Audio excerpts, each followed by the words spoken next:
TDAH, normalmente os sintomas, né, eles vão se manifestar quando criança, adolescente. Transtornos de depressão, transtorno de ansiedade, transtornos como toque, transtorno bipolar, né, transtornos de humor de uma maneira geral. Normalmente eles abrem o quadro por volta dos 18, 20, 22 anos. Não sabemos exatamente o porquê nessa idade, mas é nessa idade que você tem um pico de abertura de quadro. O TDAH pode sim impactar a sua vida. Já teve a impressão que se você tivesse coragem para agir exatamente como você pensa, tudo seria diferente? As pessoas iriam te respeitar e admirar? Muitos adultos com TDAH estão perdendo tempo de vida por não conseguirem sair do ciclo da autossabotagem. Mas eu desenvolvi um método que mudou meu jogo e eu vou te ensinar no primeiro link da descrição. Eu faço o tratamento, eu vou atrás, mas o pai acha que é bobagem. Porque às vezes o pai é TDAH, o cara apanhou a vida inteira. O tratamento do cara era chinelada, era ficar de castigo a semana inteira, coisas assim. O tratamento precoce, ele é importante porque, além da questão da neuroplasticidade, você protege essa criança justamente dessas questões ambientais, de ela se entender que ela é capaz sim. Você tem que orientar ela, não basta dizer que é capaz. Não basta dizer apenas que ela é uma Ferrari. Você tem que realmente induzir ela para que ela descubra aquilo que ela consegue ter mais aptidão, ela consiga decolar também. Mas o tratamento precoce é importante. Então, se você tá vendo esse vídeo aqui, os pais não se comunicam, o pai é contra, acha que é bobagem, você tá perdendo tempo. E o maior prejudicado nisso é seu filho. E qualquer tipo de intervenção, tá? Se tendo depressão, ansiedade, vê o filho adolescente com algum tipo de comportamento que indique algum transtorno, procure ajuda. Diferente do TDAH, acho que vale pontuar aqui, Yuri, o TDAH normalmente os sintomas, né, eles vão se manifestar quando criança, adolescente. Transtornos de depressão, transtorno de ansiedade, transtornos como toque, transtorno bipolar,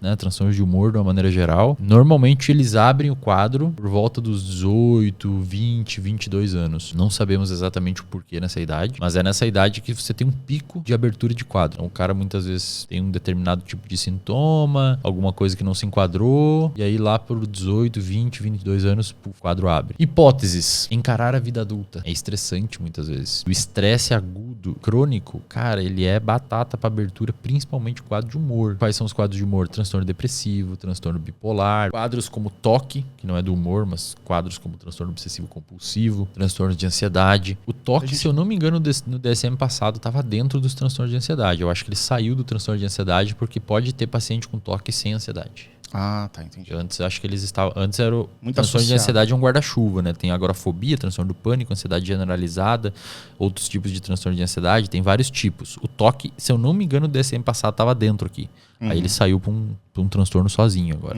porque o paciente pode não ter ansiedade. Normalmente o pico de abertura é 20 anos por aí.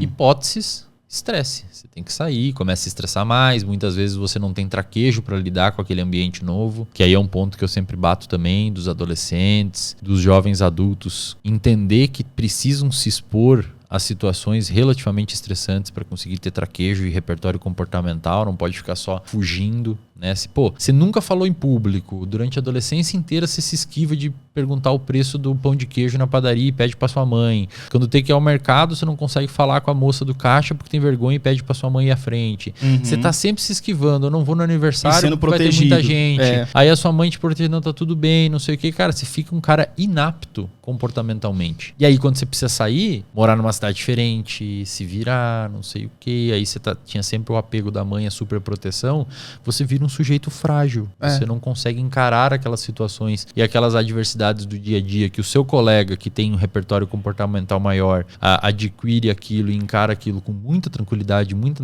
naturalidade, porque para ele tem aptidão comportamental para isso, para você é relativamente estressante. Aí você começa a estressar, você começa a aumentar o número de critérios diagnósticos que você tem. Antes você tinha traços de depressão, traços de ansiedade, aí você começa a abrir crônico. Novos e você abre um transtorno. E muitos estão querendo se aventurar aí na questão do Instagram e tudo, e eles têm muito essa questão do medo, do receio, né, de se mostrar, de botar aquele risco, até porque é um treino social. Quando eu tinha dificuldade por conta das rejeições na infância, eu comecei a me fechar. Então assim, eu já não saía, e quando eu saía eu não falava com ninguém. Nossa, eu tinha que fazer um esforço absurdo pra dizer oi pra uma menina que eu tava olhando. Durante muito tempo foi assim, e só mudou quando eu comecei a colocar esse treino social. Comecei a botar a pele em risco, me coloquei em jogo, cara. Eu tive que avançar o sinal e ir pra cima, velho. Eu vou estar sempre saindo, estar sempre dizendo oi pras pessoas, porque daqui a pouco o oi não é mais um terror, daqui a pouco soltar uma outra piadinha não é mais um terror. Ou seja, você tem que abrir, expandir a sua zona de conforto, né? Exato.